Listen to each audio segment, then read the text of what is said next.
Donald Trump আবারও Greenland কেনার ইচ্ছা প্রকাশ করেছেন, যদিও তিনি বলেছেন জায়গাটি জাতীয় নিরাপত্তার জন্য দরকার, কিন্তু অনেকের মতে তার মূল আকর্ষণ বিশাল খনিজ সম্পদ। যদিও আর্কটিক অঞ্চলের অন্য অংশে অর্থনৈতিক উন্নয়ন প্রায় থমকে গেছে। নরওয়ে জেলে সোনরে আনলেস বোনেসমো আর্কটিক মহাসাগরে 5 সপ্তাহের ট্যুরে কাজ করেন। সেখানে শীতকালে কাজ করা খুবই কঠিন। সেই স্থানটিতে অক্টোবরের শেষ থেকে ফেব্রুয়ারির মাঝামাঝি পর্যন্ত সূর্য ওঠে না। তাপমাত্রা -40 ডিগ্রির নিচে নেমে যেতে পারে, পাশাপাশি ঝড় হলে বিশাল ঢেউ আছড়ে পড়তে থাকে। তবুও মাছ ধরার ট্রলার গ্র্যানিট এই বিপদের মাঝেও কাজ করা বন্ধ করে না।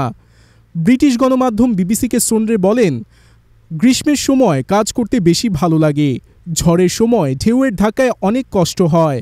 2008 সালে আর্কটিক অঞ্চলে খনিজ ও জ্বালানি তেলের ভাণ্ডার আবিষ্কৃত হলে এখানে কোল্ড রাশ শুরু হয়। বরফ কমে যাওয়ায় খনিজ সম্পদ ও মৎস্য সম্পদ উত্তোলন সহজ হয়।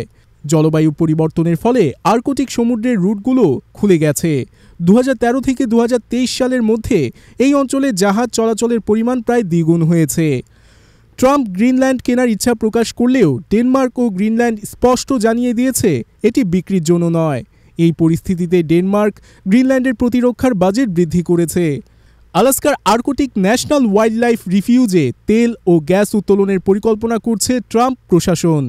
এলাকাটি পরিবেশগত দিক থেকে অত্যন্ত সংবেদনশীল। ফিশিং শিপের জেলে সোনরে আরও বলেন, সমুদ্রের অসীম সৌন্দর্য আমাকে মুগ্ধ করে। কাজ কঠিন হলেও পরিবেশ ও জীবন বৈচিত্র্য রক্ষার জন্য গুরুত্বপূর্ণ।